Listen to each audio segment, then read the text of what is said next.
15th Street. What's going on there, ma'am? We have a kidnapping. Hurry, please. The murder of JonBenét Ramsey remains one of the most infamous unsolved cases in American history. She's blind. 6 years old. How long ago was it? I don't know. I just found the note. And my daughter's Does it say who took her? What? Does it say who took her? This tragedy captured the nation in December 1996 when a 6-year-old girl, known for her beauty pageant appearances, was found dead in her own home in Boulder, Colorado. What makes this case so haunting is not just the brutality of the crime itself, but the tangled web of theories, suspects, and unanswered questions that follow. Even decades later, the case continues to grip the public imagination, sparking endless debates about who could have been responsible for such a shocking act. JonBenét was born on August 6, 1990 to John and Patsy Ramsey. Her family was wealthy, her father being a successful businessman who had built a thriving computer systems company. Patsy, a former beauty queen, often placed JonBenét in pageants, where she quickly gained attention for her looks, talent, and presence on stage. From the outside, the Ramsey family seemed to live a life of privilege, with a beautiful home, financial security, and a bright young daughter who appeared to have a promising future ahead of her. But behind that facade, something unimaginable was about to take place. On the morning of December 26, 1996, Patsy Ramsey made a frantic 911 call, reporting that her daughter had been kidnapped. A ransom note had been discovered in the home, demanding $118,000 for JonBenét's safe return. The specificity of the amount was unusual, and it matched almost exactly a bonus John Ramsey had recently received from his company. This detail immediately raised suspicions, as it suggested the writer had intimate knowledge of the family's financial affairs. The letter itself was long, unusual for ransom notes, and filled with odd language that seemed theatrical rather than professional. Police arrived at the Ramsey home, but from the very beginning, the investigation was plagued with mistakes. Officers allowed friends and family to walk freely through the house, contaminating potential evidence. No proper perimeter was established, and valuable time was lost. Hours after the initial call, John Ramsey made a horrifying discovery in the basement of the home. There, he found JonBenét's lifeless body, covered in a white blanket, with a cord around her neck and duct tape over her mouth. The ransom note had been revealed as a false lead. This was not a kidnapping that ended tragically. It was a murder carried out within the Ramsey household. The autopsy revealed that JonBenét had suffered a blow to the head, strangulation, and potential signs of sexual assault.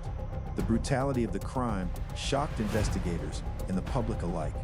What troubled detectives further was that the crime scene showed signs of staging. The ransom note appeared deliberately crafted to mislead investigators. The garrote used for strangulation was made from materials found inside the house. The idea that an intruder could have broken in and carried out such a crime without leaving clear signs of forced entry seemed less convincing to some investigators. From that moment, suspicion began to shift toward the family itself. The case divided investigators almost immediately. One camp believed the Ramsey family, or someone within it, was responsible for the crime. The other camp believed that an intruder had entered the home and murdered JonBenét. Supporters of the family pointed out that Boulder was not immune to break-ins, and an intruder could have easily slipped into the house during the night. But skeptics countered that the odd ransom note, the lack of forced entry, and the unusual staging all pointed back to the Ramseys. The ransom note itself became one of the most scrutinized pieces of evidence in the case. It was written on paper from the Ramsey household, using a pen also found inside. The note was unusually long, spanning multiple pages, and included strange phrases that seemed lifted from movies. Experts argued over handwriting comparisons, with some saying it resembled Patsy Ramsey's writing, while others disagreed. The language was bizarre, mentioning foreign factions and threats that felt more like fiction than reality. The time it would have taken to write such a note also raised questions. Could an intruder really have sat calmly inside the house to craft it, while risking being discovered? John and Patsy Ramsey both faced intense media scrutiny in the aftermath of the murder. Their interviews and public appearances were dissected for signs of guilt or deception. Some viewers thought Patsy appeared overly defensive, while others felt John was too calm. Their decision to hire attorneys early on also fueled suspicion, even though it was not unusual in such a high-profile case. The public became divided, with some convinced the Ramseys were covering something up, while others saw them as victims of a media frenzy that had unfairly branded them guilty without proof. An important figure in the case was Burke Ramsey, JonBenét's older brother. At the time of the murder, Burke was 9 years old.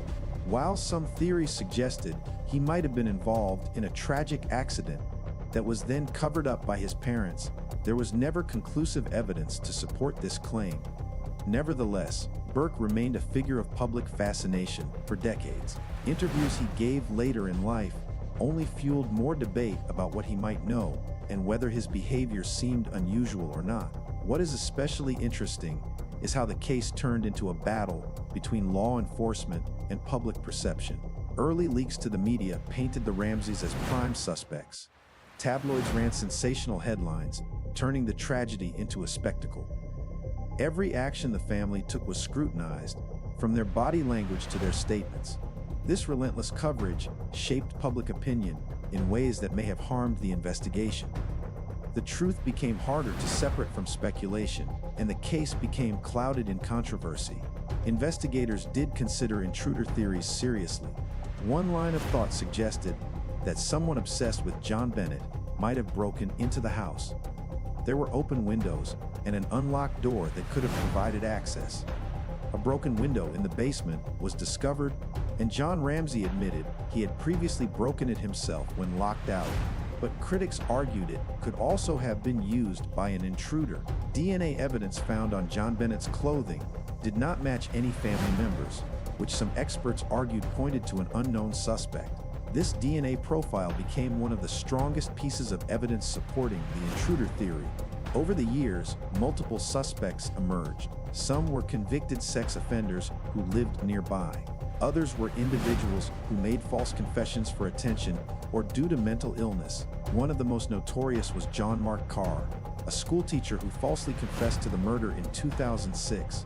His story fell apart under scrutiny and DNA evidence excluded him. Still, his confession reignited public interest in the case and reminded everyone how desperate some people were to insert themselves into such a famous crime. Despite years of investigation, no one has ever been charged with JonBenét's murder. The grand jury convened in 1999 actually voted to indict John and Patsy Ramsey on charges of child abuse resulting in death, but the district attorney at the time declined to move forward, stating there was insufficient evidence. This revelation, which only became public years later, fueled further debate about whether justice was mishandled or if the prosecutor had acted responsibly by avoiding a weak case. JonBenét's death had a profound impact not only on the Ramsey family but on American culture.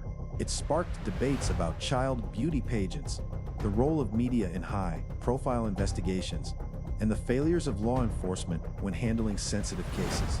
It also became one of the earliest examples of a true crime case that lived on through television specials, documentaries, books, and eventually internet forums where amateur detectives shared theories. The case shaped the modern true crime genre and demonstrated how collective fascination can keep a mystery alive long after the facts have grown cold. As long as there is no resolution, the debates will continue and the fascination will endure. JonBenét's story is both a heartbreaking reminder of innocence lost and a cautionary tale about justice that was never fully delivered.